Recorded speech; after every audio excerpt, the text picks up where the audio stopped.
तो पत्र लेखन संबंधित महत्वपूर्ण प्रश्न है, परिपत्र में निम्न में से क्या नहीं होता है? पृष्ठांकन, विषय, अधिकारी का पदनाम, संबोधन। तो क्या नहीं होता है? ऑप्शन डी, संबोधन नहीं होता है। अगला है, नियम, आदेश, अधिकार और नियुक्ति संबंधित गजट में प्रकाशित सूचना क्या है? अधिसूचना है, कार्यालय आदेश है, कार्यालय ज्ञापन है, अनुस्मारक है। तो क्या है? ऑप्शन ए, अधिसूचना है। तो क्या है? नियम, आदेश, अधिकार और नियुक्ति संबंधित गजट में प्रकाशित सूचना क्या कहलाती है? अधिसूचना कहलाती है, इसलिए ऑप्शन ए सही हो जाएगा। अगला है, उत्तम पुरुष में लिखा गया व्यक्तिगत नाम से संबोधित सरकारी पत्र क्या कहलाता है? परिपत्र, कार्यालय आदेश, अधिसूचना, अर्ध सरकारी पत्र। तो क्या कहलाता है? ऑप्शन डी, अर्ध सरकारी पत्र कहलाता है। एकाधिक अधिकारियों या विभागों को प्रेषित सरकारी पत्र को क्या कहते हैं? परिपत्र, विज्ञप्ति, निविदा या अधिसूचना। तो क्या कहते हैं? ऑप्शन ए, इसे परिपत्र कहते हैं। अगला है, अधिसूचना का प्रकाशन कहाँ होता है? सोशल मीडिया पर, तार पत्र, समाचार पत्र, राजपत्र, गजट में। तो कहाँ होता है? ऑप्शन डी, राजपत्र गजट में इसका प्रकाशन होता है। पूर्व में प्रेषित पत्र का स्मरण दिलाने के लिए भेजा गया पत्र क्या कहलाता है? निमंत्रण पत्र, परिपत्र, अनुस्मारक पत्र, ज्ञापन। तो क्या कहलाता है? ऑप्शन सी, अनुस्मारक पत्र कहलाता है। कार्यालयीय पत्रों की भाषा होती है बोलचाल की भाषा, औपचारिक भाषा, काव्यात्मक भाषा, सरल भाषा। तो कौन सी भाषा होती है? ऑप्शन बी, औपचारिक भाषा होती है। पत्र जिस व्यक्ति को लिखा जाता है उसे कहा जाता है प्रेषक, प्रेषिती, प्रेषक या प्रेषण। तो उसे क्या कहते हैं? प्रेषिती कहते हैं। ऑप्शन बी इसके लिए एकदम सही हो जाएगा। परिपत्र किस श्रेणी में आता है? व्यक्तिगत पत्र, पारिवारिक पत्र, सामाजिक पत्र या कार्यालयीय पत्र। तो किसमें आता है? ऑप्शन डी, कार्यालयीय पत्र में इस परिपत्र इस श्रेणी में आता है। अर्ध सरकारी पत्र के बारे में कौन सा कथन गलत है? इसमें पाने वाले को पदनाम से संबोधित किया जाता है, ऊपर संस्था या कार्यालय के नाम, स्थान आदि का उल्लेख होता है, यथा स्थान, दिनांक और क्रमांक का उल्लेख होता है, या ऊपर बाईं ओर प्रेषक का नाम, पदनाम लिखा जाता है। तो इसमें कौन सा ऑप्शन सही होगा? इसमें ऑप्शन सही होगा, इसमें पाने वाले को पदनाम संबोधित किया जाता है, इसके लिए ऑप्शन ए सही हो जाएगा। सरकारी पत्रों में सामान्यतः किस संबोधन का प्रयोग होता है? श्रीमान, मान्यवर, महोदय, महाशय। तो किसका प्रयोग होता है? हमेशा महोदय का प्रयोग होता है। तो ऑप्शन सी इसके लिए एकदम सही हो जाएगा। विभिन्न घटकों में से सरकारी पत्र में कौन सा घटक नहीं होता है? संबोधन, अभिवादन, स्थान का नाम, दिनांक। तो क्या नहीं होता है? ऑप्शन बी, इसमें अभिवादन नहीं होता है। इनमें से कौन सा प्रारूप गजट में प्रकाशित होता है? परिपत्र, अधिसूचना, कार्यालय ज्ञापन, अनुस्मारक। तो क्या होता है? कौन सा प्रारूप गजट में प्रकाशित होता है? तो ऑप्शन बी, अधिसूचना गजट में प्रकाशित होता है। परिपत्र किस श्रेणी में आता है? सामाजिक पत्र, कार्यालयीय पत्र, व्यक्तिगत पत्र, पारिवारिक पत्र। तो किस में आता है? ऑप्शन बी, कार्यालयीय पत्र में आता है।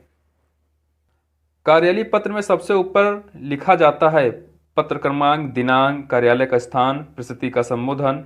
तो क्या लिखा जाता है? ऑप्शन सी, कार्यालय का स्थान। पूर्व में प्रेषित पत्र की याद दिलाने के लिए भेजा जाने वाला पत्र क्या कहलाता है? प्रपत्र, अनुस्मारक, निविदा, विज्ञप्ति। तो क्या कहलाता है? ऑप्शन बी, अनुस्मारक पत्र कहलाता है। व्यावसायिक एवं प्रशासनिक क्षेत्र में पत्र लेखन क्या कार्य करता है? स्थायी प्रलेख का, कुशल मंगल पूछने का, शिष्टाचार निभाने का, आमंत्रण देने का। तो किसका काम करता है? स्थायी प्रलेख का कार्य करता है। टिप्पणी लेखन में उच्च अधिकारी किस ओर हस्ताक्षर अंकित करता है? दाईं ओर, बाईं ओर, मध्य में, पत्र के आरंभ में। तो कहाँ करता है? ऑप्शन ए, दाईं ओर। एक ही पत्र जब एक साथ कई प्रस्तुतियों को भेजा जाता है तो इसे क्या कहते हैं? ज्ञापन, विज्ञप्ति, परिपत्र, अधिसूचना। तो इसे क्या कहते हैं? ऑप्शन सी, परिपत्र कहते हैं। कार्यालयीय पत्रों की भाषा कौन सी होनी चाहिए? सरल भाषा, मुहावरेदार भाषा, औपचारिक भाषा, बोलचाल की भाषा। तो क्या होगी? औपचारिक भाषा। ऑप्शन सी इसके लिए सही हो जाएगा। कौन सा पत्र 100 से अधिक संख्या में किसी को भी भेजा जा सकता है? परिपत्र, कार्यालय पत्र, स्मारक पत्र, निविदा पत्र। तो क्या भेजा जा सकता है? ऑप्शन ए परिपत्र। किसी सरकारी पत्र का उत्तर प्राप्त होने में देरी हो जाए तो पुनः याद दिलाने के लिए जो पत्र भेजा जाता है उसे क्या कहते हैं? तार भेजा, अनुस्मारक, परिपत्र, पृष्ठांकन। तो क्या हो जाएगा? ऑप्शन बी अनुस्मारक। उत्तम पुरुष शैली में लिखा जाने वाला पत्र क्या कहलाता है? परिपत्र, कार्यालय ज्ञापन, कार्यालय आदेश, अर्धशासकीय पत्र। तो क्या कहलाता है? ऑप्शन डी अर्धशासकीय पत्र। अर्धशासकीय पत्र में अधिकारी को संबोधित करने की शैली होती है सेवा में निदेशक महोदय, प्रिय या मान्यवर। तो हमेशा किसका प्रयोग करते हैं? हमेशा प्रिय का प्रयोग किया जाता है। अपने मोहल्ले में सफाई के अधिकारी को लिखे जाने वाले संबोधन का रूप होगा श्रीमान अध्यक्ष नगर पालिका, श्रीमान मुख्यमंत्री महोदय, श्रीमान प्रधानमंत्री महोदय, श्रीमान राष्ट्रपति महोदय। तो क्या होगा? श्रीमान अध्यक्ष नगर पालिका। अगर आपके मोहल्लों में साफ सफाई संबंधित कोई भी शिकायत करना है तो आप कर सकते हैं नगर पालिका अध्यक्ष को। अगला है शासकीय पत्र की विषय वस्तु के अंतर्गत क्या नहीं आता है? नीति, प्रार्थना, निर्णय, आदेश। तो क्या नहीं आता है? क्या नहीं आता है? तो ऑप्शन बी प्रार्थना नहीं आता है। इनमें से कौन सा सरकारी पत्र लेखन के अंतर्गत नहीं आता है? स्मारक, परिपत्र, प्रेस नोट, ज्ञापन। तो क्या नहीं आता है? इसमें क्या नहीं आएगा?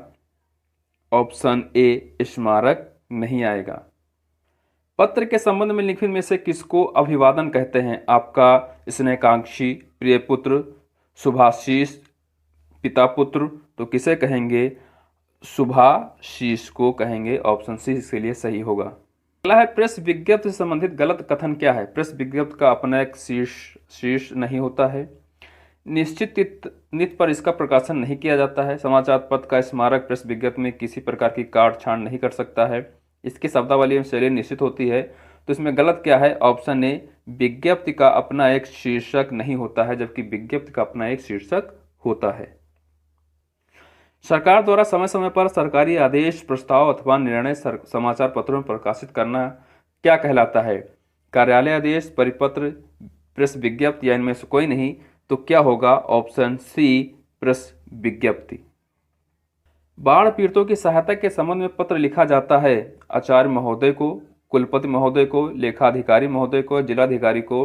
तो किसे लिखा जाता है? ऑप्शन डी जिलाधिकारी को लिखा जाता है। सरकार शासकीय पत्र की विषय वस्तु के अंतर्गत क्या नहीं आता है? नीति, प्रार्थना, निर्णय, आदेश। तो क्या नहीं आता है? ऑप्शन बी प्रार्थना नहीं आता है। शासकीय पत्र का आवश्यक अंग नहीं है पत्र प्रेषक का नाम, पत्र संख्या, परिपत्र संख्या, पत्र भेजने वाले शासकीय कार्यालय का नाम। तो क्या आवश्यक अंग नहीं है? ऑप्शन सी परिपत्र आवश्यक अंग नहीं है। औपचारिक पत्र में इनमें से कौन सा विकल्प नहीं होगा? अभिवादन, दिनांक, पता या इनमें से कोई नहीं। तो क्या नहीं होगा? ऑप्शन ए अभिवादन नहीं होगा। अधिसूचना क्या है? ज्ञापन देना, विज्ञापन, निविदा की सूचना, राजपत्र सरकार के राजपत्र गजट में प्रकाशित सूचना। तो क्या सही होगा? ऑप्शन डी सरकार के राजपत्र गजट में प्रकाशित सूचना। ये वीडियो को कैसा लगा हमें कमेंट में जरूर बताइएगा। अगर आप चैनल पर नए हैं तो चैनल को सब्सक्राइब कर लीजिए। धन्यवाद।